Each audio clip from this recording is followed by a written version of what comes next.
welcome to another episode of the Primetime Experience. This is where we pre-record an episode of Primetime because most likely we're all on the road or out of the office. Today we have an amazing, super special guest, Jason Scheuner from Telefunken. We're going to get into this one. This is going to be good. Welcome, Jason. Thank you very much. Thanks for having me here. Oh, my guest host today, of course, we got the Mr. Mike Venezia over here. How you doing, Mike? I'm doing quite well. Thank you very much. You sound good on that mic. Do I sound good on this mic? Yeah. Are we sure about that? Hey, you do. You always sound good on it. You know what's funny is we accidentally all wore the same shirt or a version of the same shirt. This is the official Taylor Primetime Uniform? Yeah. We should have guest uniforms then. And I want numbers. Numbers? Yeah, I want to be number 23. What? 2 minutes of sports. Oh. Michael Jordan. Well, for me, Don Mattingly, being a Yankee fan. So. Oh, okay. We'll talk about the Yankees in a minute. Aaron. Hey. Welcome back, Aaron. Thanks for having me. The Aaron Dablow on. We're going to demo some new guitars later, and I'm super stoked about that. Me too. AD, we call him Aaron Dablow. So AD, the American Dream Series, we call also AD. And so Mike had this idea that AD will play ADs on the ADs. Yeah. Alliteration aside. AD plays 80s on the AD. AD will play 80s on the ADs. One 80s riff, yes. You Do get one. you know one 80s riff? I'm going to play one. Do you know more than one? For sure. I know how to play Talk Dirty to Me by Poison. That was the first song I learned how to play. Okay. You just learn some power chords. It's Key good. and Peele, the comedians? Yeah. Recently, I watched a clip where they apologized to every single person named Aaron For sure. for their Aaron skit. Yep. Yeah. Anyway. So nowadays when I check in, I checked into a hotel. I was on the road last week, and it was under a different reservation. My sales rep, Eric Sakimoto, made the reservations, but I check in under my name. And when they say, okay, what's your name? I say Aaron, A.A. Ron, so they want to spell it because they usually spell it E-R-I-N. Mm-hmm. So, but I say A.A. Ron. And then they just, everybody's seen that Key and Peele thing. So I just play into it. It's fine. They apologized to you. No need to apologize. I think it's hilarious. We're here in the factory today, so if you hear this noise, it's because we're not going to interrupt anybody making stuff. Yeah. And on the other side of this wall, they make all the tools. So that's what you're hearing right now. So if it's noisy, it's not my fault. It's Jason's fault. It's my fault. It's noisy. It's like Jason came to the show and we're like, let's make it as noisy as possible. But I love it. Me too. It's part of this We're doing vibe things. here. We're doing the thing. It's atmosphere. We're also right under an airport. So if you hear a Cessna flying by, it's not my fault. It's the Cessna's fault. Anyway, where's Andy Lund? Where else do you think he is? The North Woods. He's in the North Woods. Lindsay also couldn't make the show because she is busy doing some artist relations stuff. Actually, she's at Kearney today. We spoke about this a couple episodes ago. How Bob Taylor has a program where we donate guitar building sets to wood shops. I heard this Bob Taylor quote: "Make wood shops sexy again." I love it. There should be a tattoo somewhere, right? No regrets. Maybe on the inside of the bottom lip. That would be, I have okay. I'm tattooed there, but I'm not going to talk about it. That's fine. Let's not. Probably inappropriate. You learned a lot of things about Jay today. So super stoked on this episode, Jason. We're calling this episode "Miken Blues Traveler 25 years later" because we have a couple of fun discussions we're about to have. We'll get into it in a second. Jason, how this works is we have a couple of corny segments up front. Okay. So we're going to do these. They're not that corny. they're fun. They're fun. They're just real good. I'm sure we can make them cornier. Jason doesn't know either. There is no limit on the corn, on the level of corniness. But however, there is limit on the Limp Bizkit.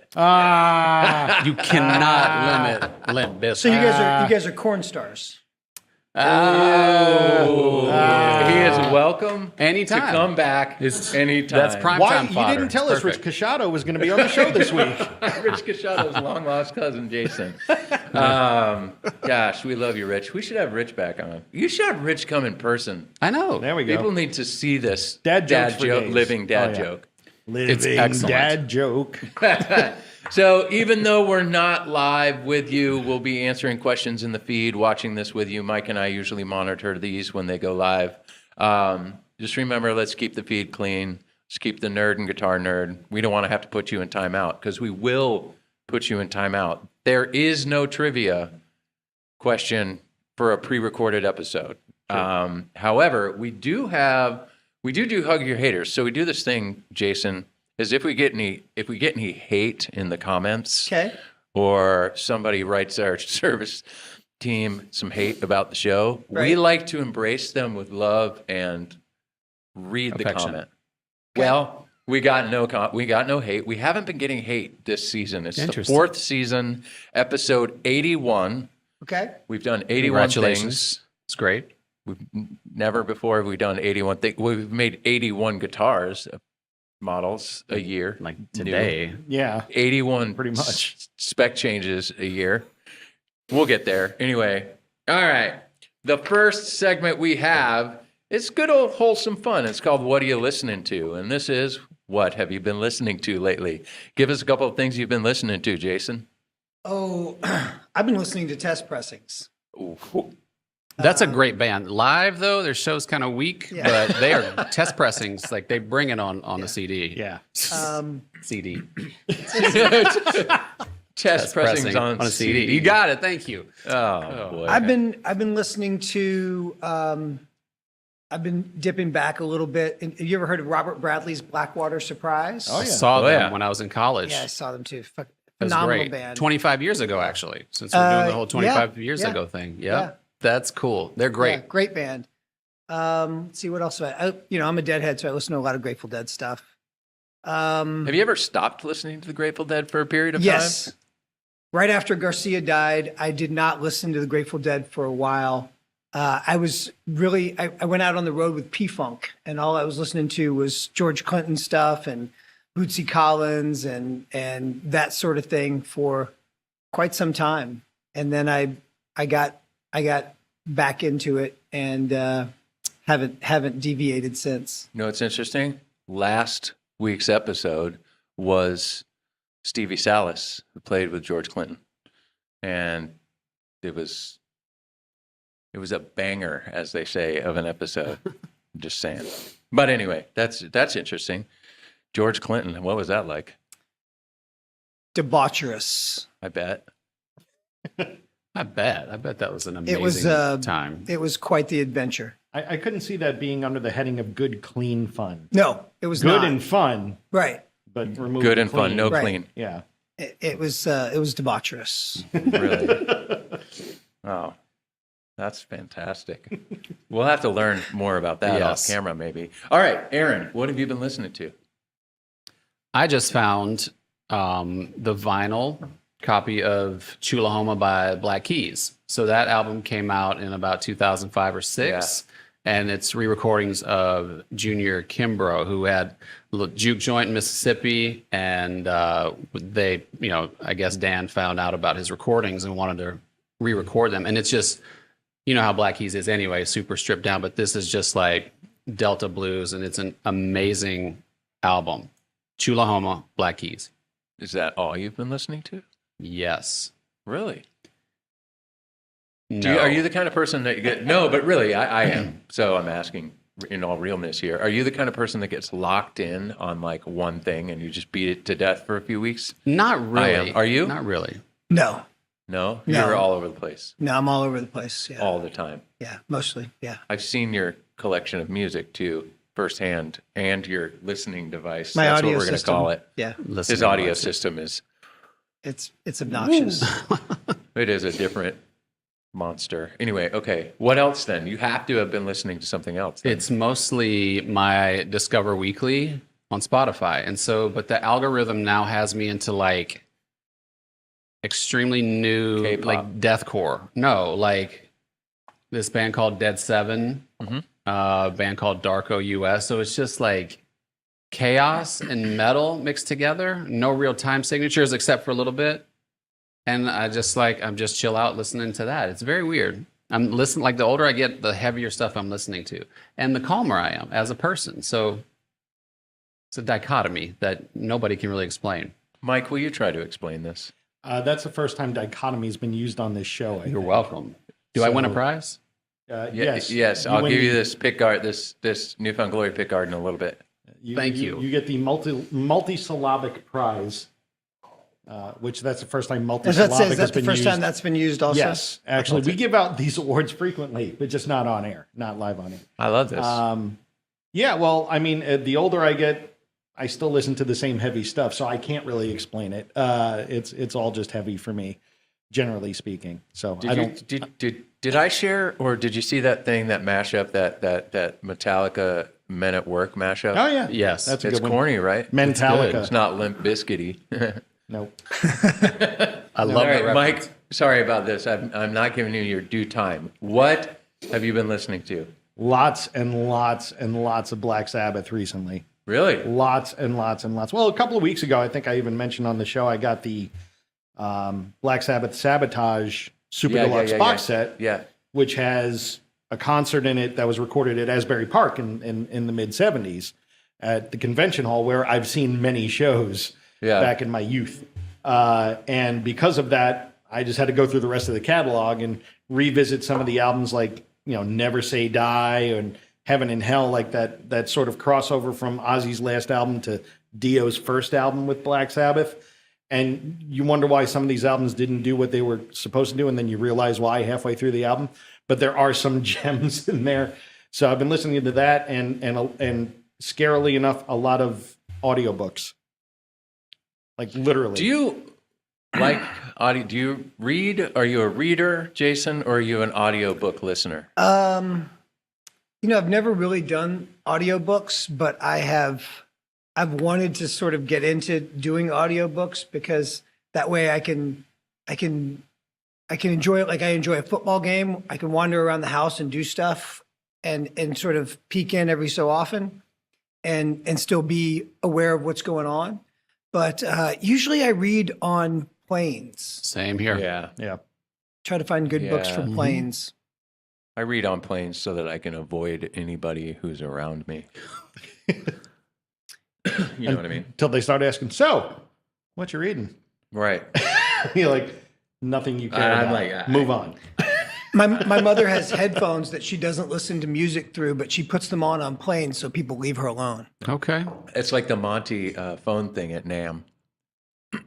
The countless times that I've seen Monty walking by at NAM, like, he's not on the phone. He's not on the phone. It's so that no one will interrupt. Mm-hmm. And he told me this little secret, and I thought it was genius. Wait, I just aired the secret to the whole world. Can There you edit go. it out though. Yeah. Yeah. Well, we might not edit that part out because it's still kind of funny. What are you listening to, Jay? What have I been listening to? So for last week's episode, of course, I did a ton of research on Stevie Salas and Rumble, the documentary we spoke about, and I just started diving into all the musicians that were spoken about in that documentary. But oddly enough, before I had watched the documentary, I had started diving into Mildred Bailey. Again, from time to time, I kind of go in and find people who have inspired other vocalists. And there's one part of the doc that we spoke about that was how Frank Sinatra admittedly says Mildred Bailey was his biggest influence. Yeah.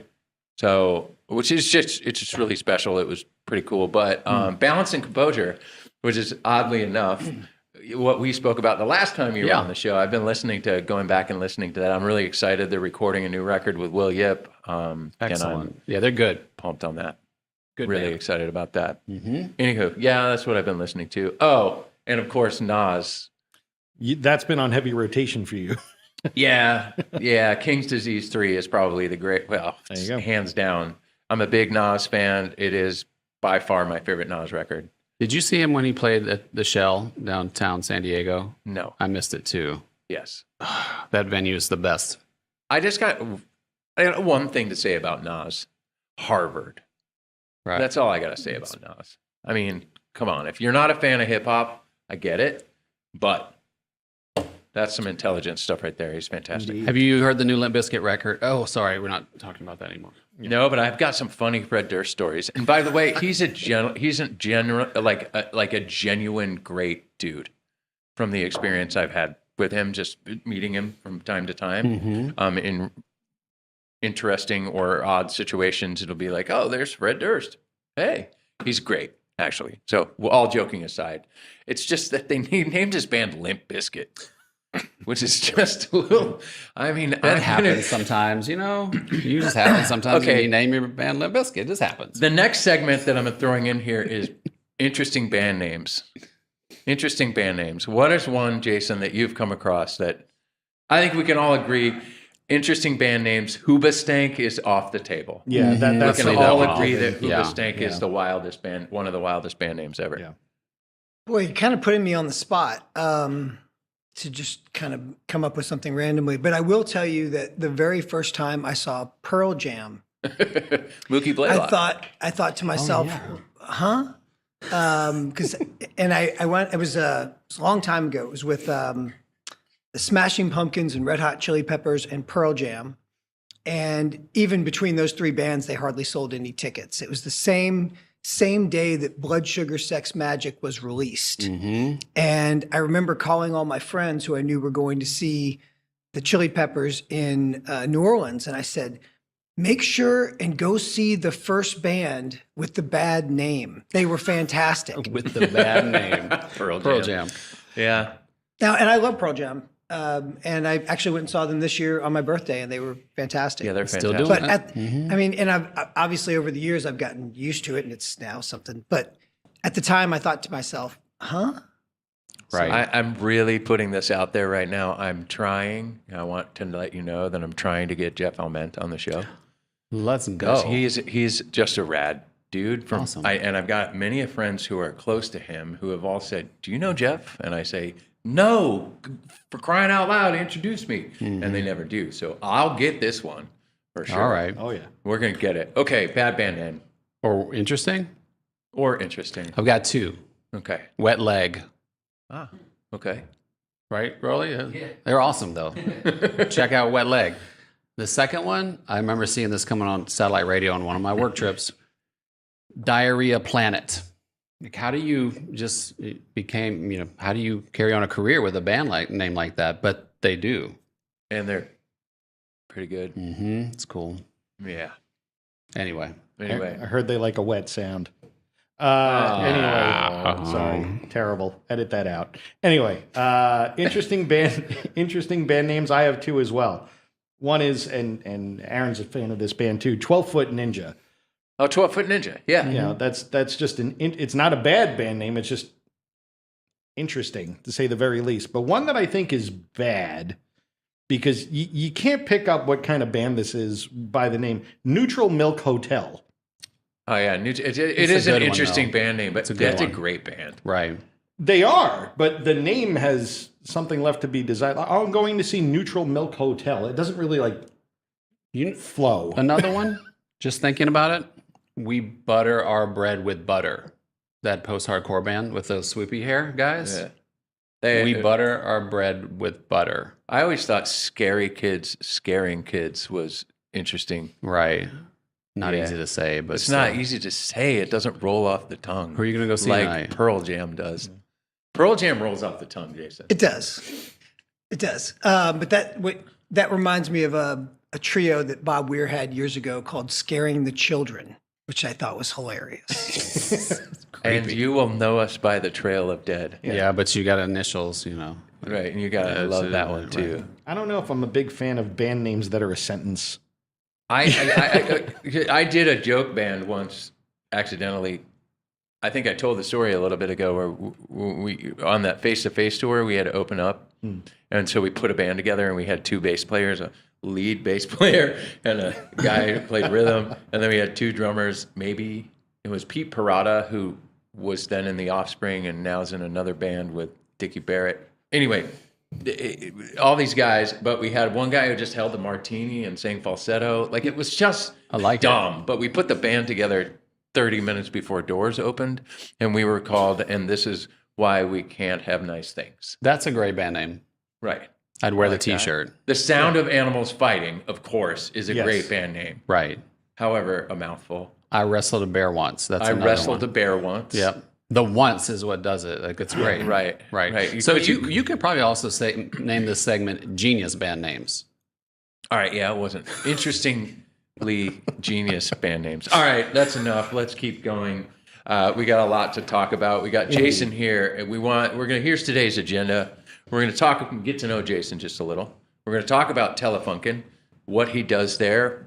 He brought some, I almost said souvenirs. I know they're props, but I was hoping. Oh, yeah. You're trying to get something free. They're actually real microphones. They're not prop microphones. That is true. But they are real microphones. We'll call them microphones. He brought some microphones to talk about. But so they are not parting gifts, though. Like, we don't get to keep these when we wrap, I got to use these, though, and I'm going to tell you. Wow. Okay. We're going to talk about some mics. We're going to talk about mic and guitars just a little bit, and then Aaron is going to, demo the new American Dream guitars that we released a couple of weeks ago. With one of the microphones. Truth.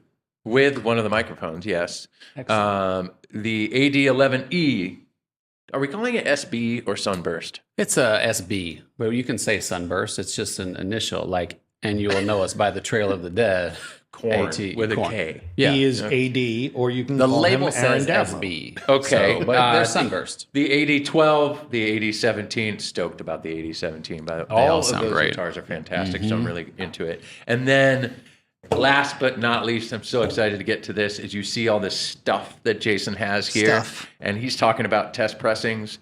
25 years ago, Jason helped record. I did the recordings, yeah. Yeah, he recorded a Blues Traveler live acoustic tour, and they are putting out the recordings on a record. Well, Killer.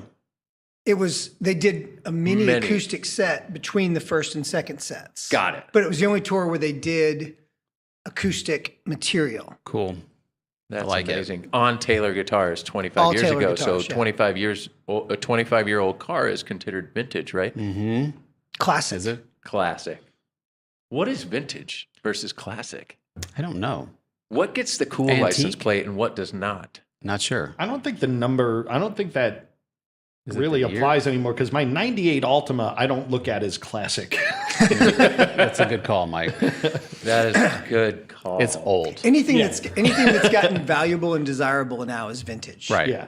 If not, it's just Otherwise, old. it's just old. Yeah. Which is not my 98 Altima. Maybe. In some circles, there's all All right. So, Jason, I asked this question to every guest that's been on the show. They have gotten it when they were guests. So I'm asking you, Jason, what in the heck do you do? What do? I do artist relations for Telefunken microphones, for Telefunken Electroacoustic is the official name. And what it means is basically I manage relationships. And we have a lot of very interesting relationships, and they're always different, which is why you need somebody to do it. It is a situation where sometimes we work directly with the musicians, sometimes we work with management, sometimes it's technical people, sometimes it's a guitar tech or a production manager or a stage manager.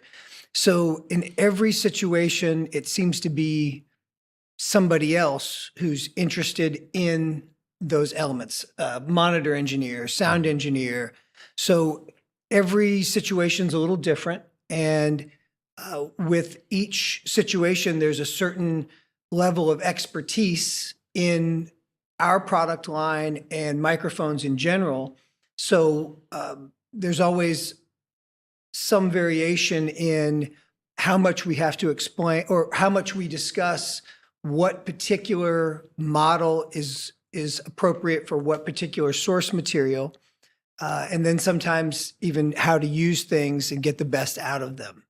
So that's sort of an overview.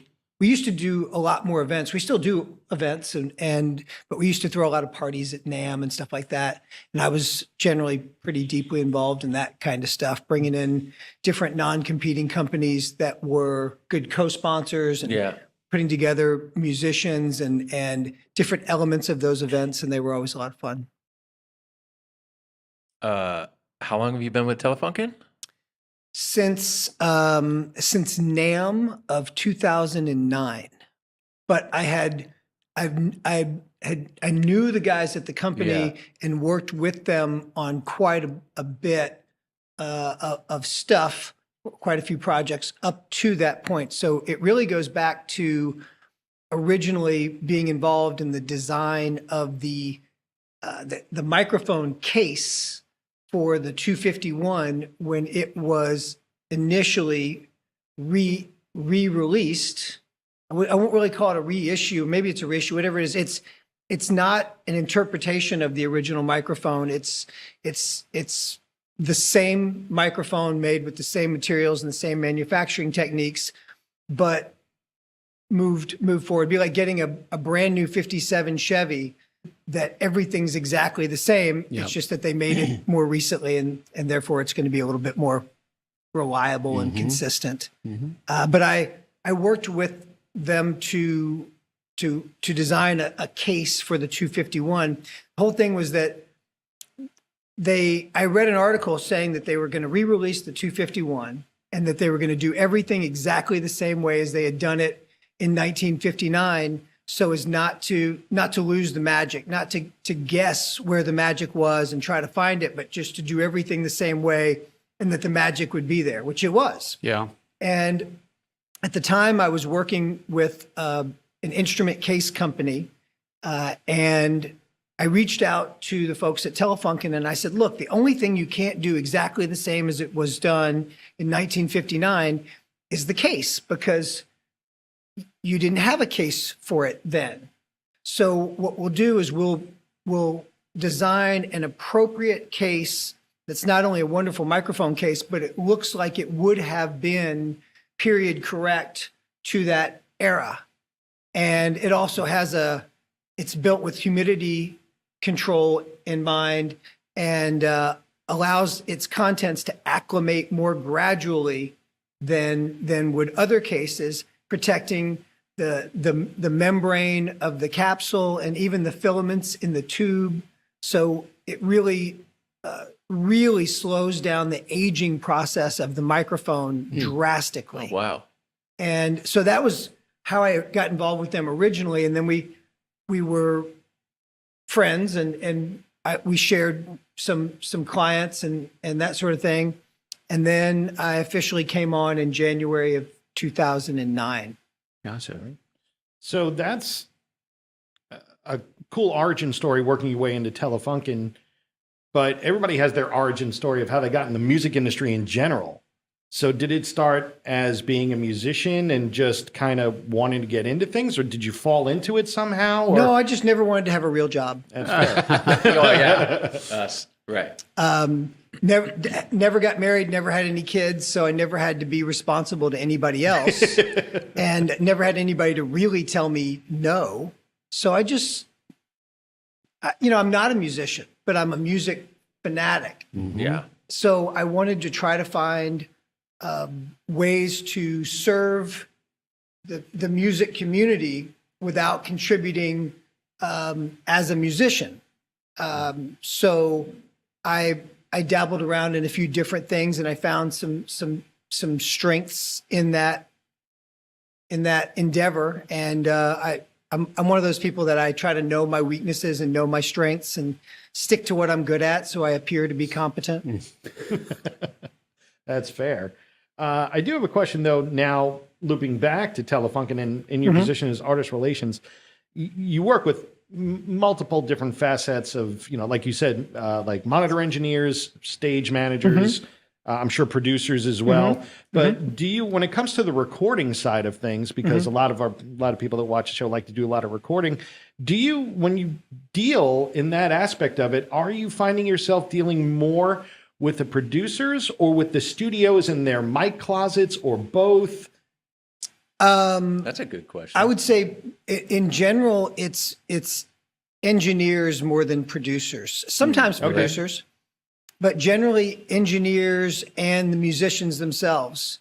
That's interesting. What happens is the engineers will introduce the talent to particular microphones for particular source material, vocal microphones or guitar mics or drum mics, that kind of stuff.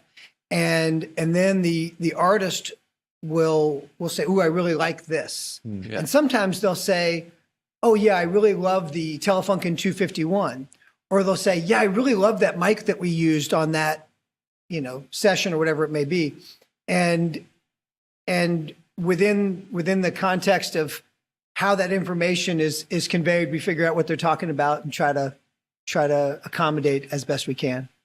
Oh, very cool. That's incredible.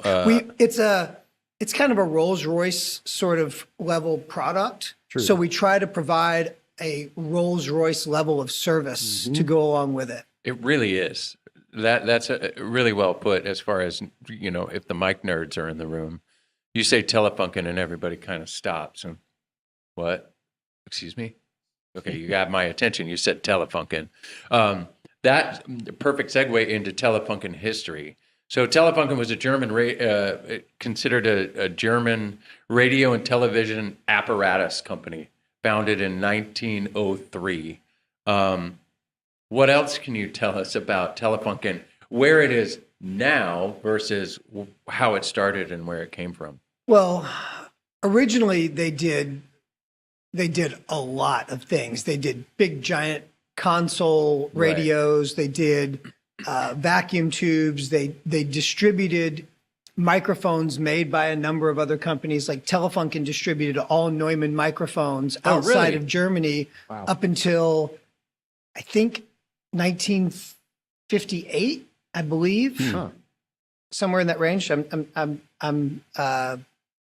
I might be off by a little bit, but I believe it was until 1958. So when you see Neumann microphones badged as Telefunken microphones, it's because they were the distributors of those microphones, and they would also drive the design. They would say to the manufacturer, "We want a microphone that does this or fills this category," or whatever it may be. So they weren't just grabbing stuff; they were influencing the designs and the trade dress and that sort of thing of those microphones, and then distributing them outside of Germany.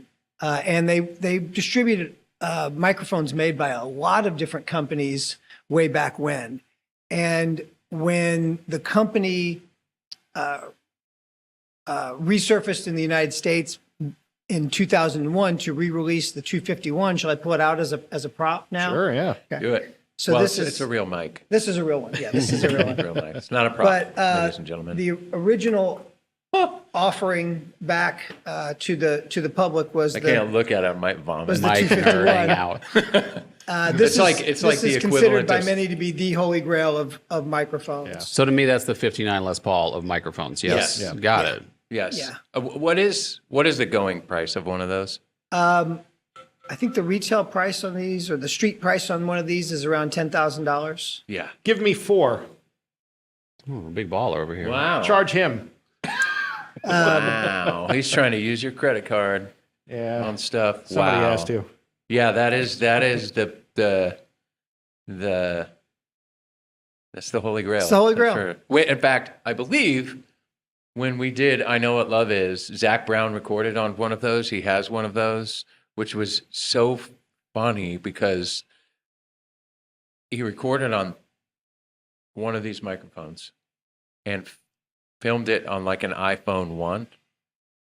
So you couldn't tell how special that microphone was. It was really funny. So- We said he filmed it on a potato, but A potato. So, well, are you going to get into, for the non-mic nerds? Are you going to get into the non-mic nerds? importance of that? Yeah. the Well, 251. So, Yeah, sorry. So this was when Telefunken resurfaced in 2001 in North America, because I think the parent company was still doing licensing of different types of products, little electrical components and some other things that worldwide. But the current company is focused on high fidelity products, high fidelity microphones to start with, starting with the 251, and then subsequently the U47 and the Right. C12, and then sort of being the only company that had ever actually gotten those microphones just right on the money correct. Everything that was learned from reissuing those microphones was put into our our full line of microphones that has a pretty wide variety of types and price points and that sort of thing. And everything is made in Connecticut, in South Windsor, Connecticut. So we concentrate on things like this. Yeah. And although there are Telefunken products that are licensed globally that fit into other categories, this is what we do. And there's nobody else that's licensed to do this sort of thing. But again, that was a global thing, but we have this license exclusively for, I think, for everything and anything in North America. Although I am not, I might get something a little bit wrong, but hopefully not too wrong. That's not necessarily my area. Yeah. But so Telefunken microphones, what are your go-to microphones? I know I like the M60s a lot. I like the M80s, and you taught me about the M81, right, which is a performance vocal mic. It's actually what we call it is a universal dynamic, because the M81, the M80 was developed, although it has lots of other purposes. It's like the best snare mic you'll ever hear in your life. Right.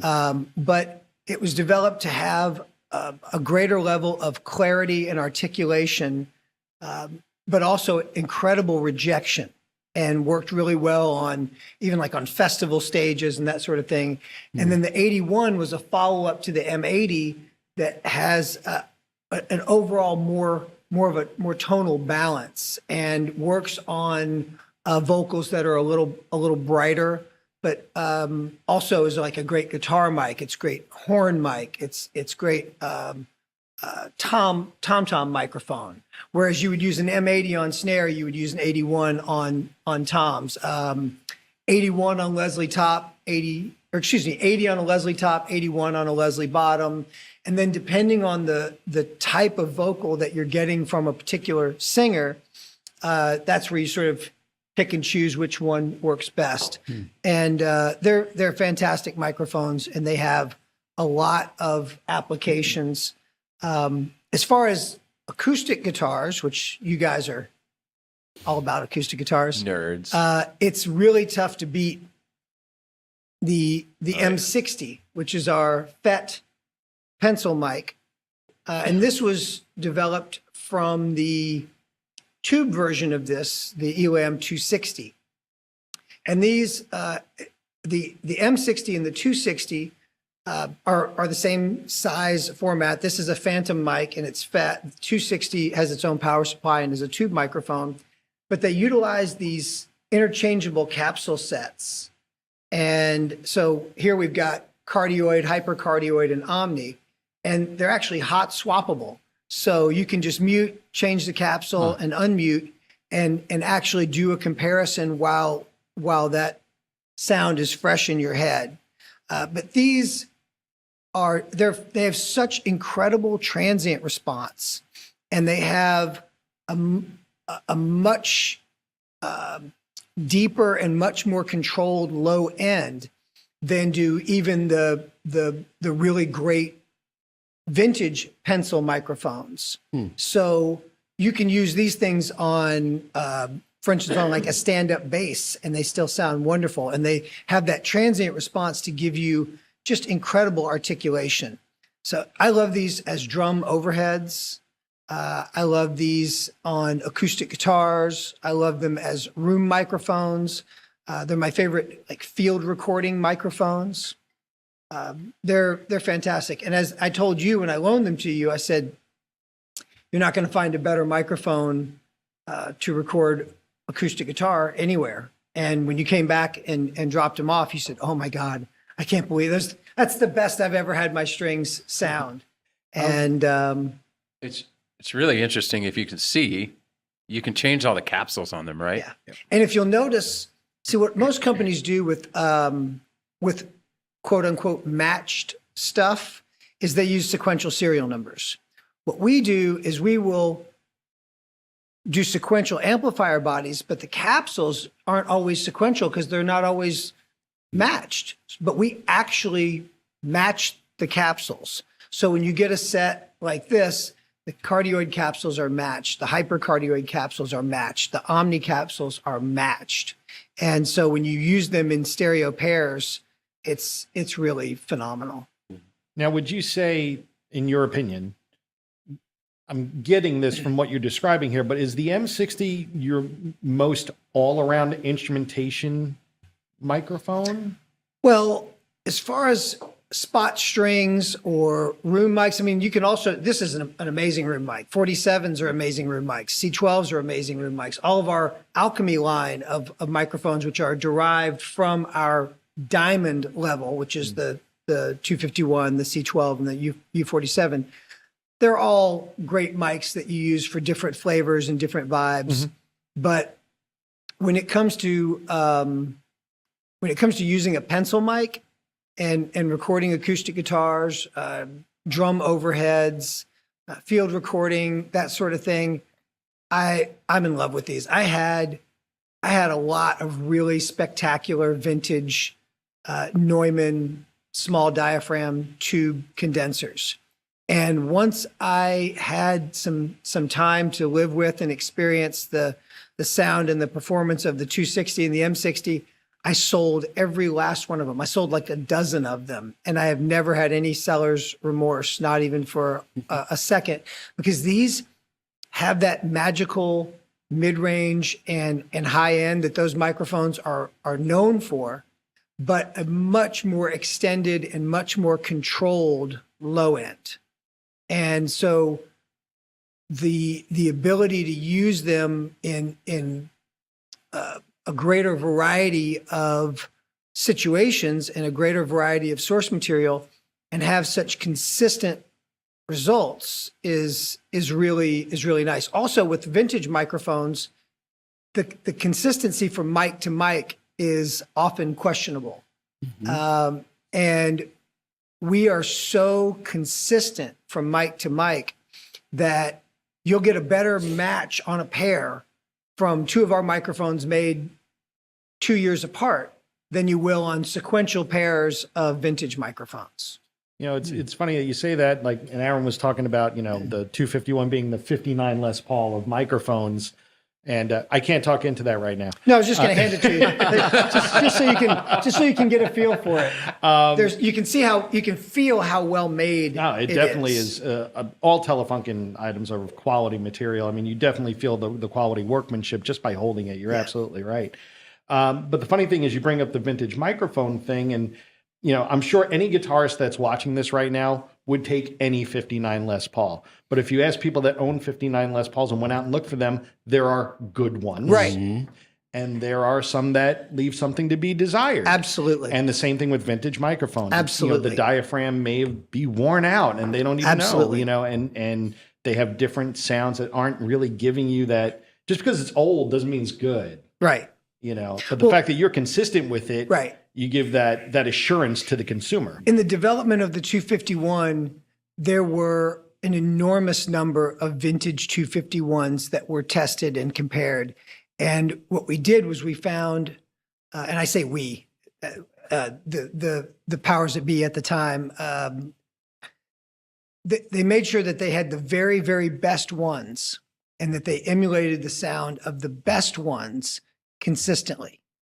And so our new 251s will sound as good as the best of the vintage 251s and generally much better than the lesser vintage 251s. And I've done comparisons with vintage microphones for many, many years. And the 251, the C12, the U47 consistently will go head to head with the very best of the vintage ones and absolutely exceed the lesser vintage ones, sometimes by a great margin.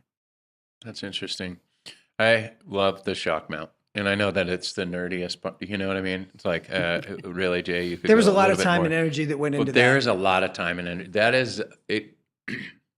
That is the best designed shock mount. You ever put Easy a to mic use in- and it works great. It's easy to use, and quite frankly, it doesn't fall apart. No. Like so many shock mounts, you're like, oh, why is my mic there? Why is my mic angled like that? And then you go and you figure out that either A, it's put together wrong or something like this. But I notice, I mean, and it's durable. It's fantastic. Well, really good stuff. The owner of Telefunken is not only a stickler for making sure that everything's done the right way, but his historic knowledge and experience with vintage gear is just extraordinary. So his standard is always so high, and his base of experience is so wide that we tend to really get wonderful results from his input on that sort of thing. He's always very specific about not just what he wants, but why he wants it that way.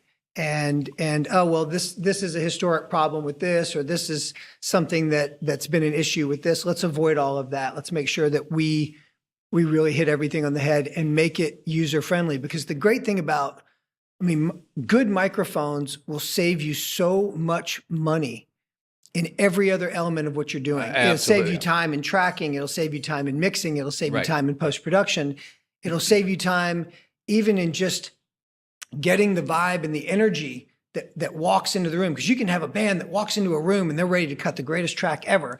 And by the time you're done screwing around with all the stuff to get it working properly and sounding good, they're ready to go home, you know, or that magic is lost or that energy is lost. If you walk into a room and everything's ready to go and everything's dialed in right away, and it's easy to get those things dialed in, then you get those magical takes that generally happen early on in a session, and they're right. You don't have to go. You don't have to go back and fix stuff. It is true. There is something to be said when you walk into a studio and you're almost set at ease when you see the mic closet, or when there's mics that are set up and it's like, okay, at least I know this is here, and yeah, I might not be the greatest, but the mic is fantastic. You know, we've talked about it on the show before. We've talked about it's not always the mic. You know, mic placement is also extremely important. And 100%. We're not, the reason we had Jason on here isn't to say you got to drop, you got to, take out another mortgage on your house and go buy all these mics.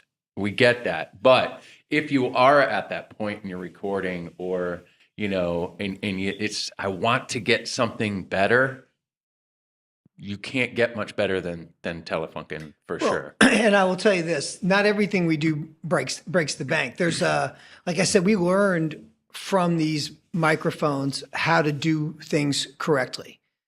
In getting them right, we got an education on what works. So there's a microphone that is called the TF51 that is modeled after the 251 in that $2,000 price range. And they're unbelievable. I mean, absolutely unbelievable. And I would take our TF51 over a mediocre vintage 251 any day of the week when it comes to actually putting it to work in the studio. But by the way, what you just said there are a couple of people that, one of them who may have been a co-founder of this company, and the other guy whose office we are commandeering right now, who think the same way. And we've heard these, you're using phrases that we've used in the past. All of this time that we've learned manufacturing the stuff here in El Cajon allows us to be darn near perfect in Tecate, right? And our factories both, I mean, we're within an hour of each other, managed by, the same people at the end of the day. The quality level of our Tecate guitars is better than a lot of guitar manufacturers' American-made stuff. I understand, It's true. So it's not always about price. It's sometimes looking at the company, looking at the company history. And as a mic nerd, boy. Well, like the TF51, also made in the same facility in Connecticut, same approach to capsule design, same circuit, same tube, same transformer. So when you get underneath the skin, what you find are a lot of very, very, very similar, if not the same items. So part of the expense of this microphone is to make it just exactly as it was in 1959. And the cable That's so awesome. that is used with this microphone, just the connector and the It's cable. proprietary, correct? Right, it is. Yeah. And so it's expensive to make that and to do it correctly. Right. So by being able to, for instance, take the pattern selector and put it into the power supply and use a standard connector and cable, those are things that allow us to reduce the price without compromising so much the performance And the quality. and the quality. Absolutely. Yeah, I mean, we have that. I'm so excited. This is a perfect segue to maybe go into. Aaron, you want to demo some guitars? Sure. We are going to demo the American Dream. And we're going to use the Telefunken M60. We are. We're going to demo some guitars, Aaron. The new American Dream Sunburst guitars, the AD11E, the AD12E SB. We should put model IDs on the screen when we do this because it's a mouthful. Yeah. You get what I'm saying. We'll go and from then the small to American big. Dream, Right. the new American Dream AD17 SB, kind of a really amazing They're all guitar. really good. They're really I'm great excited. guitars. You want to take a demo break? Yeah. All right, demo.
Aaron, thank you for those demos, and that was amazing. They sounded fantastic. The guitars are fantastic. I think the AD17 is going to be a secret weapon for us this year. I mean, we have the black top, we had the other version, the natural top version, but something about that burst is fantastic. Yeah, Sounded great. All three guitars. Sounded really great. Thank you. Bursts make songs from the 80s sound better. They do. They do. Yeah. And so does Walnut. That makes no sense, but it's. I did hear though. Andy let me know this. I can't remember where we were discussing this, but that the original American Dream guitars that they made from American Dream shop were initially spruce and walnut. So they brought walnut back for part of that. I said, "Was it a coincidence?" And he was like, "No." That's how he said it. It was funny. Andy's fantastic. Anyway, great guitars. Thanks for the demo. They sounded amazing. Let's get to this stuff, Jason. We couldn't be more excited about this one.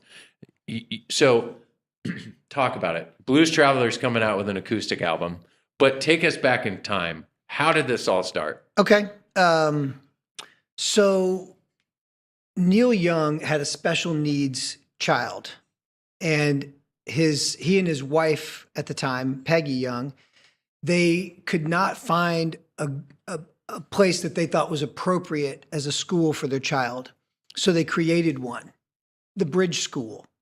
And being Neil Young, he was able to get together a few of his rock and roll friends or musical friends and do benefits that would help to fund this school. And the approach of the Bridge School benefits, especially early on, was we're going to bring in all these bands and we're going to set up stools and acoustic instruments, and we're going to keep this really simple. And everybody is going to play whatever they're going to play acoustic. And all kinds of bands over the years, like Pearl Jam did their first ever acoustic sets at the Bridge School benefit, I think in 92 and again in 96. They had bands like Metallica and Ministry. They also had people like Paul Simon and David Bowie and the Grateful Dead and lots of different musicians from many different genres. But when you came in, you had to play this stuff acoustic. The benefit was acoustic. And it also allowed quick changeovers between sets. And so they could get a lot of different bands on and create these incredible benefits that, for the most part, took place at Shoreline Amphitheater in Mountain View, California. I don't know what they call it these days, but we always call it Shoreline still. And it was usually the last show of the season at Shoreline because I think even most of the staff would volunteer. And these incredible benefits, and the kids from the school would all be on the back of the stage. So these bands would be playing for this huge audience, and they'd have all these kids behind them. And often they would turn around and start playing to the kids. You know, Eddie Vedder turned around, playing for these kids, all lined up on the back of the stage. And so the vibe of these shows was really incredible. And in October of 1997, a couple of the headliners for the Bridge benefit were like Blues Traveler, Dave Matthews Band, Melissa Etheridge played a bunch of these things. James Taylor did a number of these, or at least one. I saw him play at least one. But in 97, Blues Traveler was there to play the Bridge School benefit, the October 18th and 19th of 97 at Shoreline. And Taylor Guitars would loan instruments to the Bridge School benefit so that these bands that generally didn't play acoustic music and might not have their own acoustic instruments could come in and mess around in the dressing room with some arrangements and some acoustic instruments and figure out how they were going to play this stuff, and then go out and deliver familiar material, but in a brand new way. Now, of course, there were people like James Taylor, they were pretty used to doing that kind of thing. Mm-hmm. But when you hear a band like Pearl Jam play their first ever acoustic set, and it's this material that but it's totally fresh and different, it's really cool. And so that's what happened with Blues Traveler. They came in and they did 2 acoustic sets at the Bridge in October of 97, and they used Taylor instruments to play their sets. And they really liked it. They liked the instruments and they liked the format.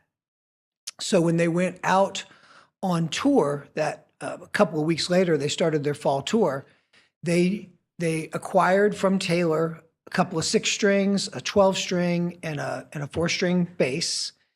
And they would do their electric set, first set, and then they would come out and do 4 or 5 songs acoustic, a little mini set, have the stools and all that kind of stuff.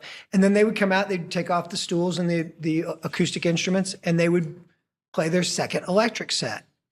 So that went on for a whole tour, which was roughly a month.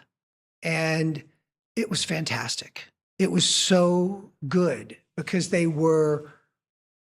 did a wonderful job of choosing the material from their repertoire that lent itself to that format.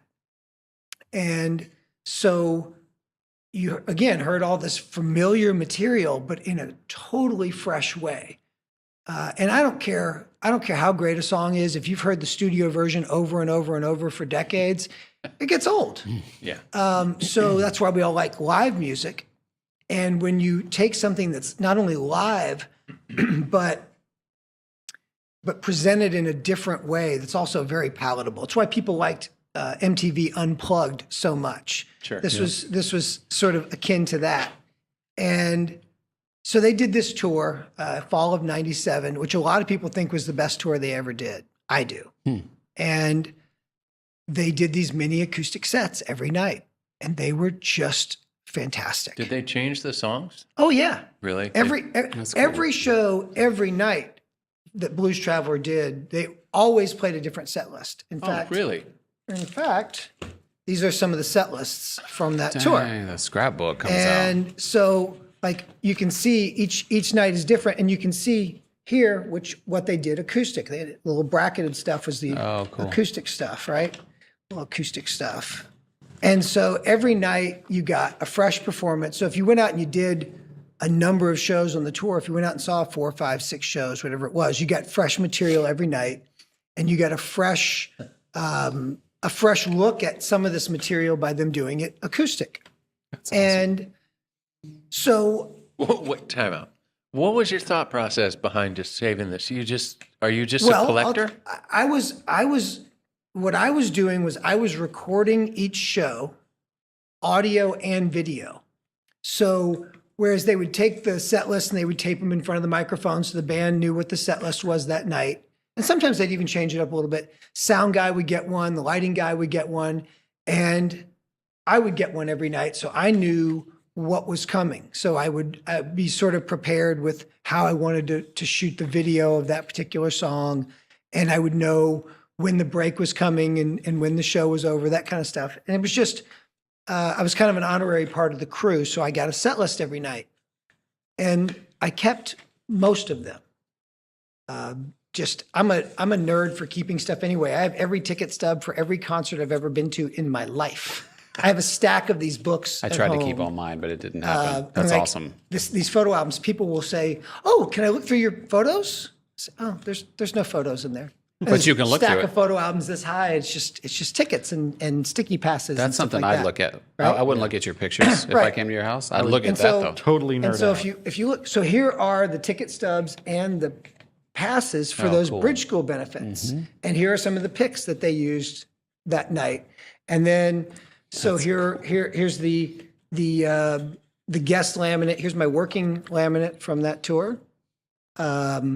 Kept the tour book, and in fact, a couple of the sections had the passes fit together into these pinwheels, and we used one of these pinwheels for the album cover. Cool. In fact, all the artwork on the record, all of it, is put together from actual organic artifacts from that tour. The inside cover is these passes and ticket stubs and guitar picks and my actual recording notes from recording and transferring stuff.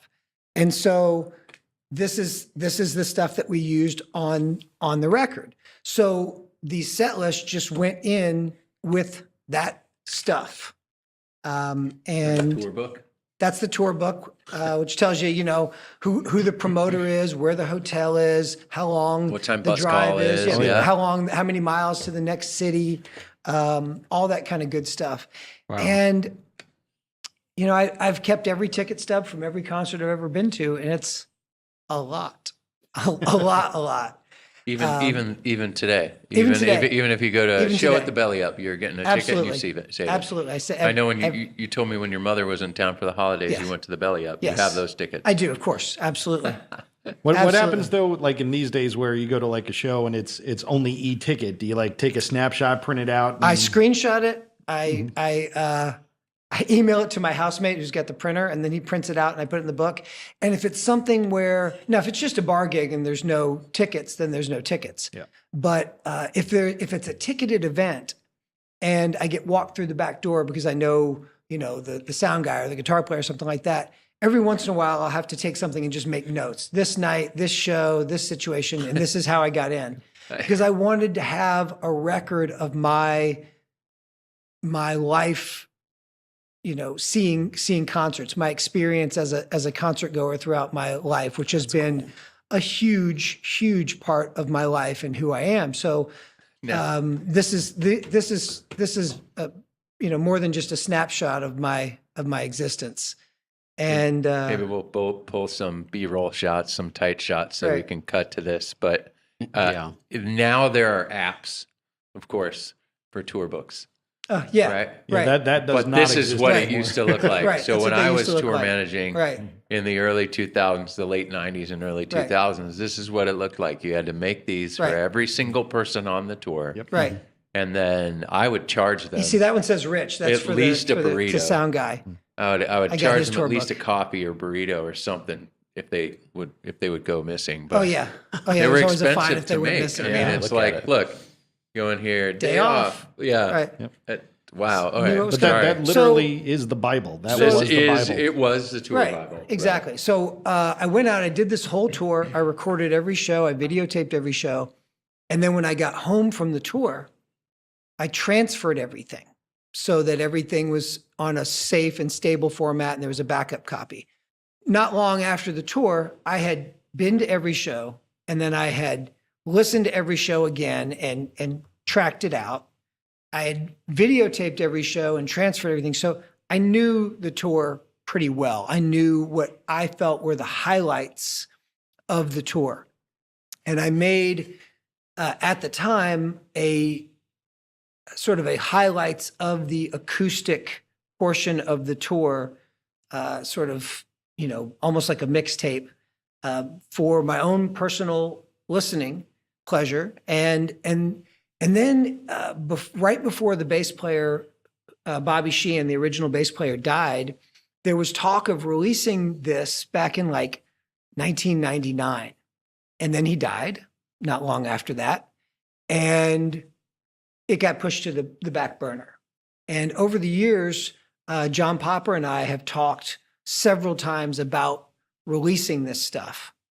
And a few years ago at a festival in Memphis, we were backstage. We hadn't seen each other in a little while, and we talked about getting this stuff released. And we were kind of excited about doing it, and it got pushed to the back burner again. And then not long ago, back in I guess right around the end of September, a good friend of mine was out and was at the house, and he was also a good friend of Popper's. And I said, "Oh man, you got to listen to this stuff." And I pulled it out because I had promised them I would never circulate it. I would never make copies. That I would vault this stuff, and I did. So I said, "You got to hear this stuff." So we sat on my couch, which you've seen the obnoxious audio system I have at my house. We can fly in a picture of that too if you want. I've got a picture that I can share. But we listened to it, and my friend was like, "Oh my God, this is the best Blues Traveler I've ever heard." And this guy's a huge fan.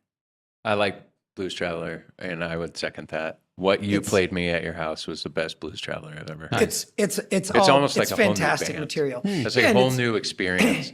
And because the acoustic format is a little less aggressive, even like the vocal deliveries are different. Just the whole vibe of it's very different. It's very palatable, and it's very nice to hear all this familiar, really good material in this format.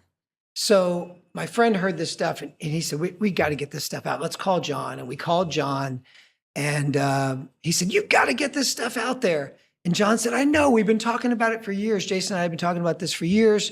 We got to get this stuff released."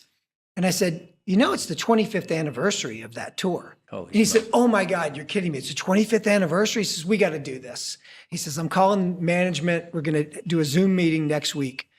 And the next week we had a Zoom meeting. And when we all talked about it, I was like, "Look, guys, this has all been recorded. It's all in the can. I even did the post-production on it. We have all these elements of the tour that we can use to make the artwork. Material's great. I've already picked out the highlights. Like, let's do this."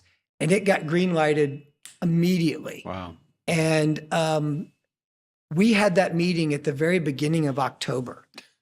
And in the record company, which is Experience Vinyl, fantastic folks, fantastic record company, they said, "Just give us what we need for the cover and pick out the songs that are going to be on the record, and we can release that we're going to do this. We can do a press release, and we can start pre-orders for it."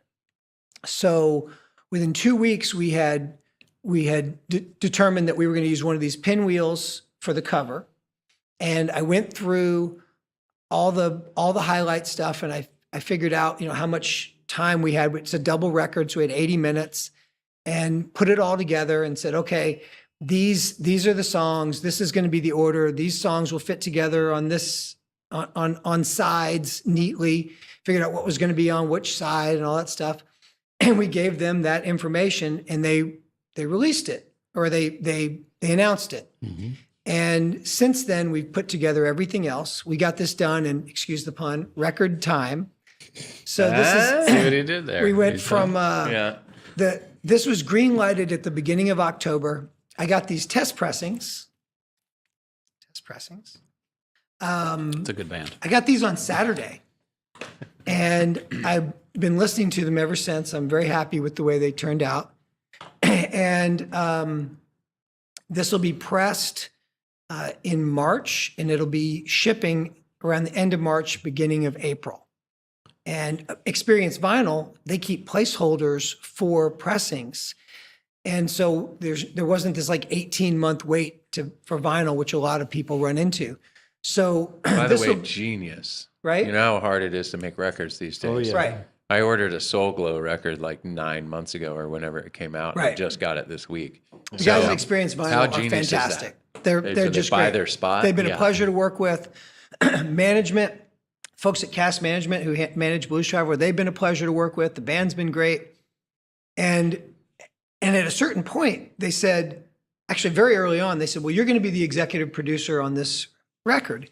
And I thought, okay, well, that's a nice honorary credit because I've got all the masters. Yeah. But they weren't kidding. You know, they were serious. I picked out the different songs. I put together the order, what was going to be on what side. Worked with the graphic designer with all these elements to create the artwork. In fact, when you came over to my house, you saw I had taken all this stuff and printed it out on paper and cut it out and arranged it like a kindergartner would do a collage, and then took a picture of it and sent it to the graphic designer, and then all the high resolution scans of the different elements. Said, make this, but make it better, and he did. So it's all very organic, and we messed with it as little as possible. There's not a lot of, post-production processing or over compression or trying to mess with something that was already really good. Mm-hmm. And so this will go from green light to people's mailboxes in a matter of months. And as you guys know, trying to get a record done quickly it just doesn't happen. Nope. So I've been really pleased with how everything's gone. Every time that anything got submitted for approval by the record company and by the management and by the band, submit it and right away it was approved. Submit it, right away approved. So to everyone's credit, having their intentions to release the best possible product and the most pure and organic product, nobody lost sight of that, and everybody kept their eye on the ball, and we were able to get it done. And I'm really proud of the way that it turned out. And I played it for people with professional ears like yourself, and there seemed to be a really solid feedback. Professional ears. Yeah. Compliment. And you hear that? And You heard it. And I played it for some plenty of non-professional ears, just friends. Like, here, what do you think of this? And everybody has consistently said, "Wow, this is great. This sounds great." And everybody has said consistently, "This is the best Blues Traveler stuff I've ever heard." How many songs? Let's see. There's double. It's a double album, right? Okay. 10. I think it's like 13 songs, but like, they had several big hits. So on 3 of the 4 sides, there's one big hit, and then some of the most beloved material, from their fans, some of the stuff that people like the best. Mm-hmm. And then side C is one of their most sort of epic and long and dynamic tunes, and it's the whole album side. Got it. Mm-hmm. And so it's like I've already listened to these test pressings like 5 or 6 times, and each time I've actually enjoyed it. I find myself singing along and, playing a little air guitar and that sort of thing. And this has also all been a tribute to Bobby Sheehan, the bass player that died. It's in loving memory of Bobby Sheehan. And there are a number of subtle tributes to Bobby throughout the record. And like I said, we're proud of it and we're excited for it to come out. And I reached out to Taylor because I said, look, not only are we doing this project, but all the guitars on this record are Taylor's. Because of the way that this evolved from the Bridge School benefit and them getting these guitars, it's all Taylor. Let's cross promote this thing. And not only is it all Taylor guitars on the record, but it was all Taylor guitars on the tour bus during the tour. It was all Taylor guitars in the hotel rooms. Like, you know how it is on a tour. People sit around and play music on the bus. You sit around and you play music in the hotel room. And so I got to know those instruments intimately. Taylor basses at the time. Oh yeah. The ABs, AB 1 through 4. You told me it was the best you'd ever heard that bass sound on tape. Yeah, on record. And it's cool. It really sounds pretty awesome. It's really articulate. What I was really inspired by when I wasn't shocked. He's a fantastic musician. John Popper he's incredible. However, when you let me know that a lot of it was John on guitar, ripping. There are a number of these tracks where there's no harmonica, and it's John and Chandler both playing guitar.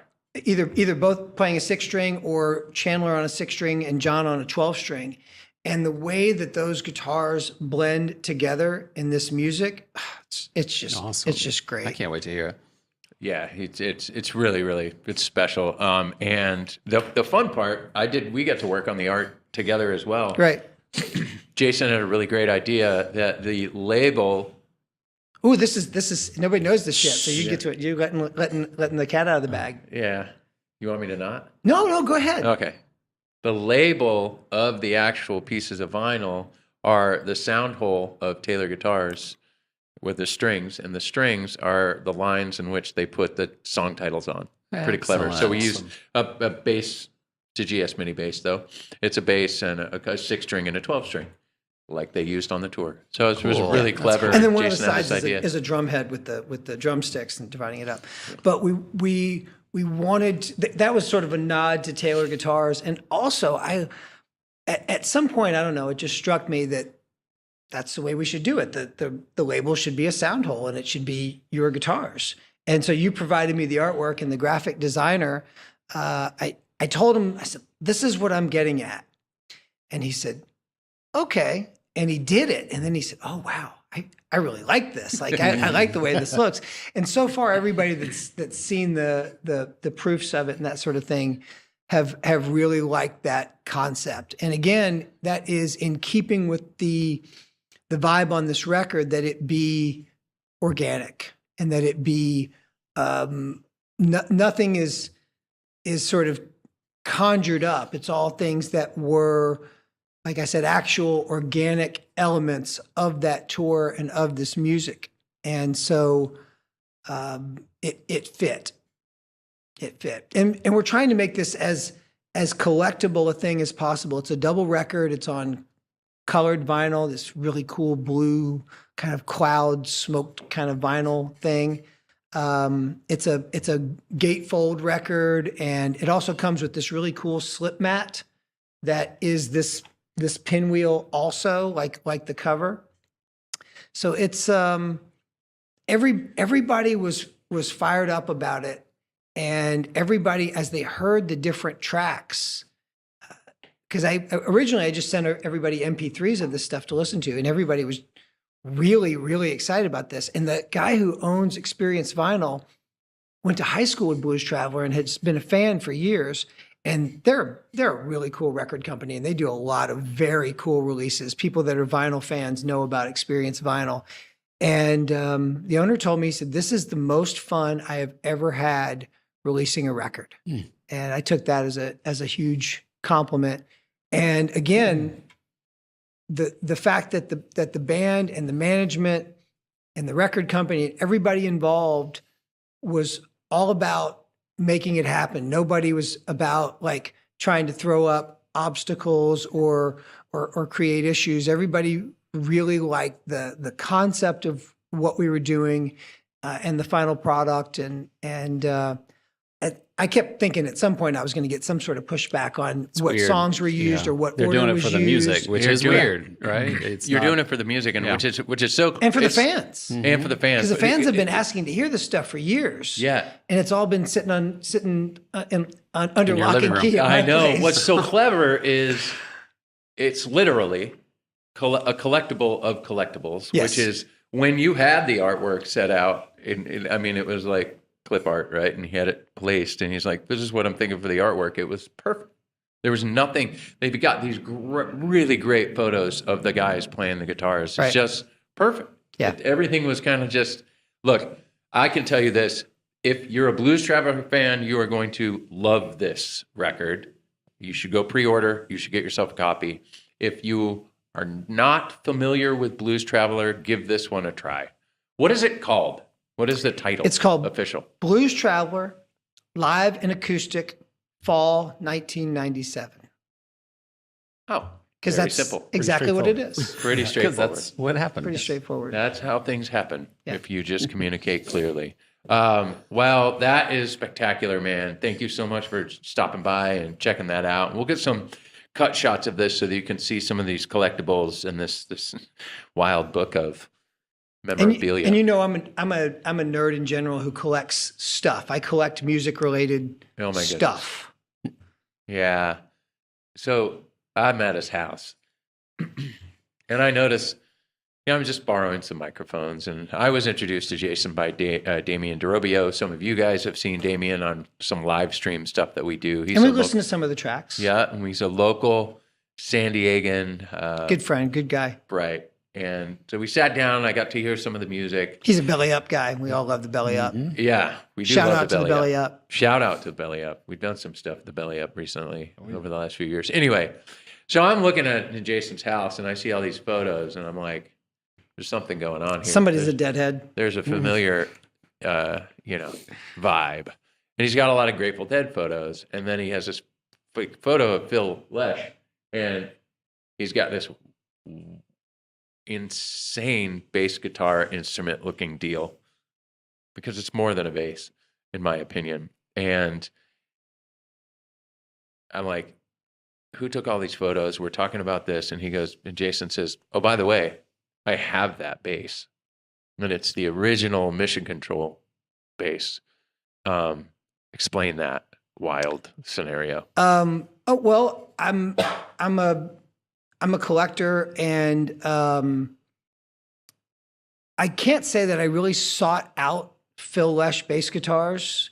Apparently, I'm a bit of a magnet for them because I have several of the bass guitars that Phil Lesh played on stage with the Grateful Dead, and they're all very significant ones. That one being the most significant. It's the one that's in the Grateful Dead movie and was built as part of the Wall of Sound and was played from 1974 to 1979. So what a lot of people consider one of their most, if not their most significant period, and a lot of very significant shows, and was played when they played the pyramids in Egypt. And so it's a stunning thing. The inlays are incredible, and the complexity of it is incredible. And it was sort of the instrument that birthed the boutique guitar industry on some level, because at that time, very, very few instruments were made with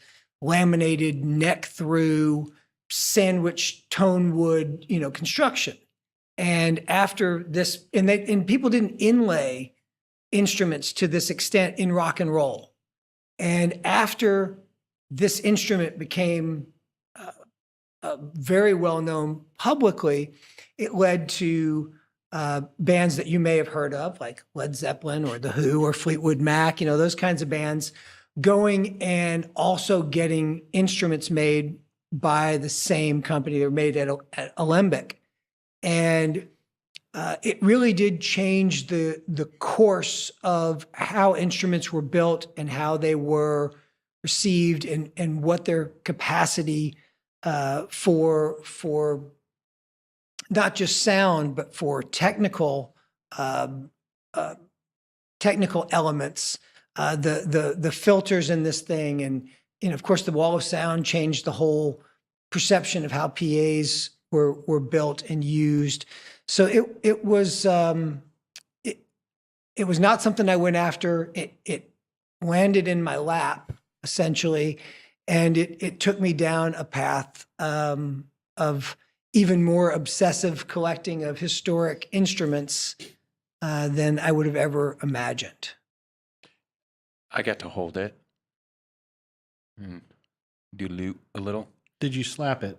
Absolutely not. I don't Come do that. on. Not that bass. No, you No, can't. but he doesn't like slap bass at all. I don't like slap. let's He's go. very anti-slap bass. Anti is interesting. Anti me playing it 100%. I am not gonna thwappity thwap on a bass. I like playing with my fingers, even a little punk rock with a pick. It is a spectacular instrument, and when you hold it, we'll fly in some photos of even me holding it. Jason sent some great photos, some detail shots of it, but.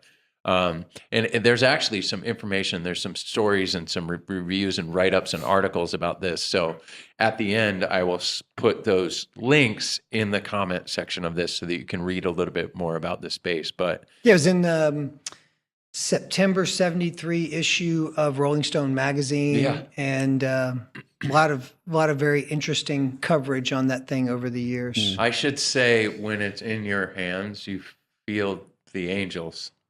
Really, I've heard it's like you're in your hand and you're like, whoa. It's also a fabulous there's a machine. thing to it though. It's Got like it. I mean, Bill Lesh played this Yeah. between 70 what you said 74 74 and to 79. 79. I was born in 1975. Do the math. Well, and it's That's how old I not am. just that it has an incredible history, which it does. Its history, you could write a book. Mhm. But just as a machine, you know how it is. Some guitars are cool because of their history, and some are cool because they're just great instruments. They're just great machines. It's an incredible machine. The response that people have to it is generally amazing. And a big part of what I do, and in conjunction with a nonprofit organization I'm involved with called Grateful Guitars Foundation, several of the board members for Grateful Guitars, including the founder of the organization, we own historic stage played instruments.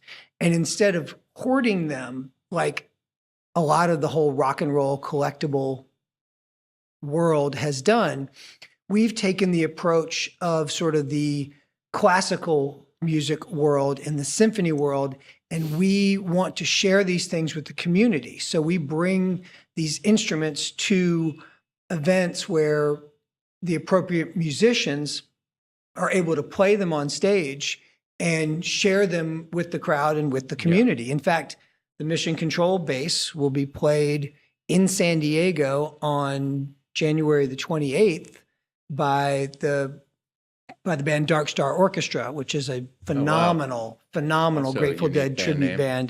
They're really they'll make you think that you're at a Grateful Dead show from 1976. I mean, just That's cool. and so with these instruments, we put them back out on the stages. We share them with the community. cool. We make them accessible to people and accessible to the community that appreciates them. Last year at the Skull and Roses Festival in April, we had 10 different stage played Grateful Dead instruments spanning from 1970 to 1995 that were on display so people could come up and see them up close. And during the course of the festival, every single one of those instruments was played on stage at least once. So people could come and they could see it, and then they could be out in the crowd and hear it and experience it, and then they could come back and see it again. And the idea was that it was an exhibit for your eyes, for your ears, and for your soul. And so that's That's what Grateful Guitars Foundation is about. And that's one of the reasons that we seek out these instruments, not to hoard them and show them off, to our buddies over a couple of beers at home. It's to really let them be back part of the community where they came from to begin with. Wow, that's amazing. We're trying to change that trend in rock and roll. We want people that those of you who have really cool rock and roll historic instruments, let people play them, share them, let people hear them. It's more fun that way. That I gem assure that you, it's more have fun that hanging way. behind your desk at home. Let me play it. I'll let Steve Vai play it when he comes to. Let me hang have out. it. There you go. We need. Okay, Yes, you're anyway. welcome to play it at any time. Jason, thank you so much for taking the Thanks for time having me to here. You That's explain guys have been all so this. polite and so hospitable. We do have one more segment. It's called 2 Minutes of Sports, but usually we have this weird clip that happens. So I just wanted to bring this. I brought a Yankees hat. Go to wear- Yankees. To wear for you. Thank you. I'm going to put it on real quick. Good. Jason's a Yankees necessary. fan too. And you so- know, oh, if- the bait and switch. Find me a garbage can. It's, Right now. it's the first time I've ever put If you're a real Yankees Houston fan, hat. it doesn't matter how much you love the Yankees. It only matters how much you hate the Red Sox. That is true, but Secondary would be the Astros. I would agree. they I would won the agree. World Series. But they're Don't cheaters care. Yankees won it way more times without cheating. without cheating. Hey, but they didn't cheat this time, right? How do you know?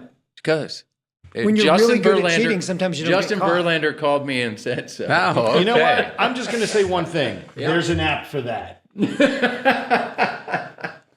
Oh, you're so mad. Thanks. Anyway, That was 2 minutes of that was a pretty sports. solid bait and switch there. He kept That was that a under good bait and wraps. switch. You That was- turned red. That was a. You know did what? get mad. The Real Yankee quick. Yes. fandom came out. It was I'm awesome. Mike not Angry pleased Venezia came at the out. I moment. love it. All right, I'm sorry I dissed your Yankees. That was good. I got to give you credit. Do we make fun of the Chargers next? No, we did last. Stop it. We did a couple episodes ago, I think. Yeah. Anyway, It's fine. They're not in San Diego anymore. It's okay. They make fun of themselves every time Yeah, they but get on the field. that was a I believe the rough quote was, "You can take the Chargers out of San Diego, but they're still the Chargers." Anyway, Jason, thank you so much for coming and hanging out with us. That My was pleasure. fantastic. Mike, as always, you're the best. Aaron, Second Ron, best. You jump in when we need you. We need your support. This and we is fun. appreciate And you. a fantastic Thanks to our technical performance. guys Gotta behind the scenes over here too. It's just, hey, producer Rolian, Audio Surge. That's Audio what we're gonna- Surge. Audio That's Surge. a good band name. That Audio would be a Surge great is name. a good Audio Surge. band name. There you Anyway, go. we appreciate you guys so much. Thank you for joining us on another episode of the Primetime Experience. We will be back live next week. We love you very much. We appreciate you. Have a good evening.